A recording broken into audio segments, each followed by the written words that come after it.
Just heard Greg and Duff and Ali just talking about Overpass, and Bjorn Baker talking about his trial at Canterbury on this Thursday. It's a pretty hot trial to kick things off at 9 o'clock on Thursday morning. Classic legend Kiku, Lost and Running, Nature Strip, Overpass, promise of success in September run. They're in that first trial, so tune into that one. Sky Thoroughbred Central will have all the coverage there from just prior to 9 a.m. on Thursday.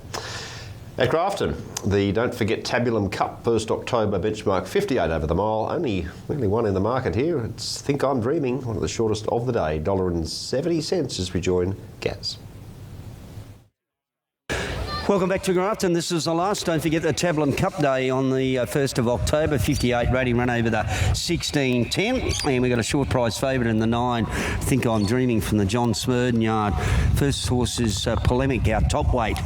Jai Williams rides Stephen Lee. Coming off a win here. He hasn't run for about 6 weeks. He sports that winter coat look about him. He's had it for a while, so get a bit of warm sun on his back and that'll fall out. But I've always said he's a better horse on bigger circuits. He's on the big track again today, where his record's good, Priscilla. It is. He hasn't raced for 6 weeks. I loved his win here last start. The negative today is the fact that he's up 3 kilos. Swing the tide, the 3. Ben Looker rides Paul Scholler. Look, she won 2 on end last preparation. There was a little mishap after she won back at the stables, and she had a fair break. Look, I thought she was only fair first up. I want to have another look at it, see where she ends up. Yeah, would have liked to have seen a little bit more from her. She's up 4 kilos, back to the 1400. It was a strong 66 that she went around in first up, so this is probably easier. Full press of 4. Jasper Franklin rides Brett Dobson. Last start winner here over Sheriff Cody 2 weeks ago. Rock solid, really fit, good order. Starting to cool off here late in the afternoon. Their little coats are starting to turn back, aren't they? Yeah, that bit of a win, it is just turning their coats back. Look, I thought he was very good to win here last start, and he gets similar conditions. He's just a couple of lengths better right up on top of the ground. He gets a claim today, but he's still up 3 kilos. Yeah, big lump of horse. Round of applause to the 5. Brooke Ainsworth rides Ray Linton, and tough customer too. He gets up to the 1600 metres. He hasn't been to the 16 in his last 4 runs, where his 1600 metres record's good. He could easily roll. It's been a little while since he's won one, but he does dictate up there in front because he's very fit. Yeah, he is. He's been racing consistently all preparation. I just thought he raced a little keen at Bow Desert last start, but maybe the trip down here has just taken the edge off him. He's certainly parading well. There's Big Mervyn, the 6. Anthony Allen rides Fleur Bees, coming off a maiden win, beaten Lampkin Lane.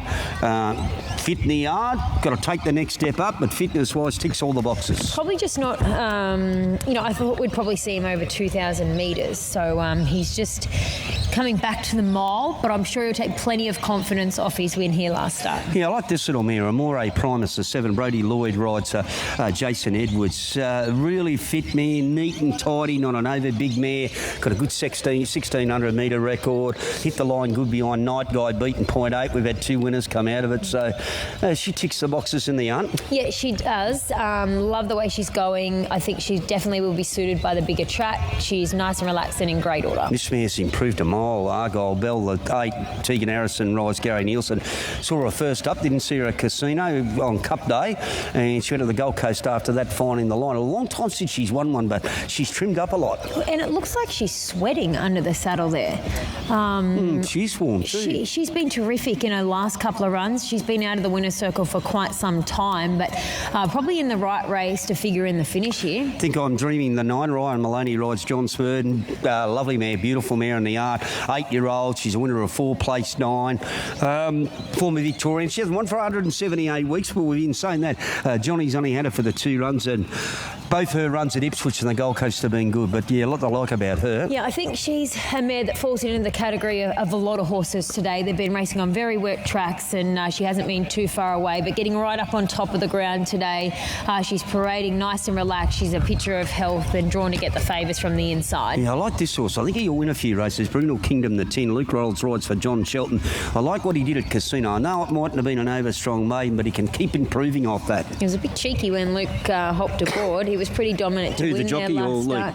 Well, both, actually. They're probably two peas in a pod, to be honest. Look, he's got to take that step out of Maiden Grey, but he gets onto his home track here. You get above the sky, the 13, Lani Allen rides Tim Ellie. He's a nice horse. I've never laid eyes on him in the yard before. He good style of horse. He's a winner at the Sunshine Case 2 runs ago at 1,600 metres. So, yeah, no knocks with him. Looks fantastic, doesn't he? Like the way he's going. He's coming out of some strong form races and he gets no weight on his back here. 15 Go Fernando, Noriyuka Masuda rides Terry McCarthy, regime 7 months, no trials, and he'll improve with a run or two. Yeah, he will. He's parading on the fresh side. He's naturally better as he gets into his preparation. Okay, that's a look at him, 7.945. I'm just with the 7 here, Amore Primus, the 7, the 5-year-old mare. She looked a treat. I thought the last run at Ipswich was good. She was beaten 0.8 of length. We've had 2 winners come out of it. Neat, tidy mare. Look, obviously short. She's short, Think I'm Dreaming. And John Smurden's only had her for the 2 runs. Like I said in the out, she hasn't won for 178 weeks, but Johnny's only had it for the 2 runs of the former Victoria mare, and placed both of them very, very fit. Full press, good, beautiful. Equally as good the 4 as what he was here 2 weeks ago. And 5 round of applause, big lump of a guy. If they decide to push the button, let him go to the front and dictate in front, he may take a bit of running down, that big fella. 7, 9, 4 and 5. Priscilla? 9, 7, 13 and 8. I am happy to stick with our favourite, Think I'm Dreaming. I know she's been out of the winner's circle for quite some time, but Johnny's only had her for the 1 run. Thought she presented in fantastic order, and she's just going to appreciate getting up on top of the ground from an inside gate. The 7 in Amore Primus, taken with her parade. She looks spot on here. She's been racing very well on the tighter circuit, so we'll appreciate a roomier track here. The 13 in Above the Sky looked fantastic. Hoping today he can settle, a little bit closer. He's been getting a long way out of his ground, but doing his best work late. And the 8 in Argyle Bell. She hasn't been too far away her last couple of runs. I feel that she's got a foot on the till for a win. 9, 7, 13 and 8. Gary is with Jason Edwards, who trains a 7 here, Amore Primus. Right, Jason, he looks well placed, lovely gait, mile suits. Yeah, it does. We haven't had her up to a mile for a while. She's won 2 over a mile, so I think it suits. Big long straight will suit her. Got out of the ground over the 13.50 last start at Ipswich. Yeah, she's just been unlucky. They've gone too slow, and she gets back and she flashes home where, there's a reason for coming here today, and it's just going to suit her a lot better. Okay, from that alley and stepping up to 1,600 metres, could we see her a little bit more handier, mate? If she puts herself there under her own steam, I think if one that you can't ride out of the comfort zone.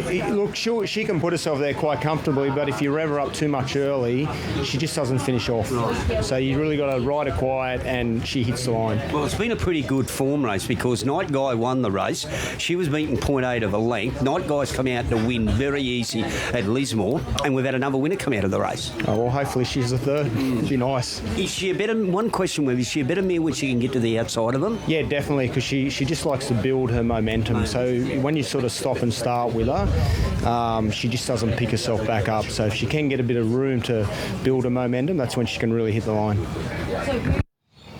Right now, Lani Allen rides the 13 Above the Sky, and Priscilla caught up with Lani a short time ago. Well, Lani, you've had a bit of luck on this horse. You know him well. Yeah, we've had a couple of wins together now. He has been going very well. What did you make of his run last start at the Sunny Coast? Last start, look, we floated back just from a wide alley, and not that we got a little bit too far back because the horse generally does float back, but they run along and he just come off the bridle a little bit too far out. We were chasing from the 600 and I just felt he was a bit flat, like he dowered off and wanted a bit more further. So Timmy, he has gone back now and freshened him up, and hopefully he's fresh enough again for this mile. I mean, it looks a nice race. He's coming out of some pretty strong races. Yeah, definitely. I think he's paying over there. I think hopefully we can just jump and be just a little bit closer. He doesn't have to float back. It's just been from those wide alleys. I mean, and obviously he's a big track horse. Yeah, definitely. Likes the big tracks. You can see, he has one there at Bro Desert, but he got to the outside and he rounded them up and come home late. And even when he ran, I think it might have been first start fresh, he ran 3rd there at Bro Desert, and the straight's just a little bit too short for him. No, he should get his chance today. Oh, you'd think so on the big track, yeah. Right now, well, John Surden saddles up the favourite here, Think I'm Dreaming. He's had a couple of winners already, Ryan Maloney, and they've unloaded again, $3.10, $1.65, $1.70. So being well supported. A little support coming late. Amore Primus, we've heard from Jason Edwards there. And 5.50 out to 8.50, full press, no money for him. And he's 3, Swing the Tide. Didn't do a lot first up. 12s out to 14s, back into 13s. Priscilla, I thought there might have been a little bit of money for your little horse. You've thrown in around the mix, the 13 down the bottom. Nice horse above the sky, but that's not the case. 17's out to 23, no budge at all. The favourite's just well back the favourite. I know he hasn't won a race for a little while, but he looked a pitcher, and he's been racing well in Queensland, so this is probably the right race for him here. Yeah, he looked good. Yeah, he's not entitled to be that, so if you're sitting your name, want to have a little 5 each way, might be the 13. Anyway, they're loading up quick, 7, 9, 4, 5. 9, 7, 13 and 8. Let's go to Terry Spargo, last race, 7.58, rating 16.10, Grafton. It's almost too late as we get towards dusk. Red light. Racing, Think I'm Dreaming from the inside. Brunel Kingdom, full press, round of applause, the first 4 away. Go Ferrando jumped well but is trapped very wide. Then Amore Primus. Mervyn going forward in front of Above the Sky Polemic. Swing the Tide went to the fence from the wide gate is second last. Argyle Bell whipped them in. Full press, round of applause. There the leaders going past the 1200 metres mark with round of applause are now allowed to stride to the front. Go Ferrando went up to second to sit at the hind quarters of the leader, and full press a length and a quarter away. 3 parts to Brunel Kingdom, a length and a half then to Think I'm Dreaming, who settles midfield. 1 to Mervyn and a length away Amore Primus. In front of Argyle Bell, Above the Sky, Swing the Tide, and Polemic is now last as round of applause takes them past the half-mile marker, led by a touch more than a length to go Ferrando. Full press sits third. Brunel Kingdom is fourth, and Think I'm Dreaming is 5 lengths off the lead on the inside. Argyle Bell, Polemic wide, starting runs. Then Mervyn, Above the Sky, followed further back by Amore Primus, and Swing the Tide whip them in as they turn the corner. Round of applause in front of Go Ferrando. Argyle Bell, Brunel Kingdom are deeper out. Think I'm Dreaming has been taken to the middle of the track with 200 metres left to go. Amore Primus got through, went to round of applause. Amore Primus hit the lead. Full press tries to go with Amore Primus, but Amore Primus pulled away and won by more than a length to full press. Round of applause. Think I'm Dreaming might be fourth from Brunel Kingdom, and then Swing the Tide, followed by Mervyn, Go Ferrando, Above the Sky, Argyle Bell. Polemic the toppy came in at the back. Rightio, lovely ride, Brody Lloyd. Lovely ride. He just saved every inch of ground on that little mare, and she was good the other day. Full press has run good. A round of applause, and Think I'm Dreaming's had every conceivable chance, but the winner tracked Ryan Maloney wherever he went, and Ryan went to the outside and Brody went back to the inside, and she gets another win on the board. So well done to young Jason Edwards. That'll give him a good kick. That's 3 winners coming out of that race at Ipswich now, and that'll make his trip back to Deegan very easy, and he's with Priscilla right now. Well done, Jace. 10 out of 10 ride from Brody. He tracked Ryan Maloney wherever he went. He elected to stay back to the inside, and she was strong. Yeah, he told me before he was just going to follow Ryan wherever he went, and then when he sort of rolled out, we stayed up the inside, saved ground, and just too good. Yeah, she's really deserved that because she's been racing so well all prep. Consistently running good races, and she's just been unlucky, so it's good to get one on the board today. Yeah, I guess her racing pattern probably reflects on that. She's always getting back and finding a bit of trouble. Yeah, it does, and we've tried riding her closer, and she just, you sort of think, we're there today, but she just doesn't finish off, so you've got to be really neutral on her early and let her have the last crack at him. Well done. Thank you. Yeah, nice little ride gets her home. And well tipped, Gary. Thanks, Priscilla. Took the sneaky way around. 7, 4, 5, 9 the last. Jason, we'll go back to you in the studio and do it all in the next couple of days. I think we've got Amore Cup big day, showcase meeting out there for Cup Day next Sunday. Looking forward to that, Gaz. Thank you to you and Sil. I think Alan Thomas is going out to Amore for Cup Day. I think I read that the other day, so that'll be good to see Al back out at the races. I'm sure he's got a lot of fans still keen to say good day. Amore's Primus, the winner of the last race, as we wrap it all up there. 7, 4, 5 and 9 and your exotics filtering through. Correct way to otherwise to finish off the Grafton card on this Monday afternoon. One to come at Tamworth. A reminder, after this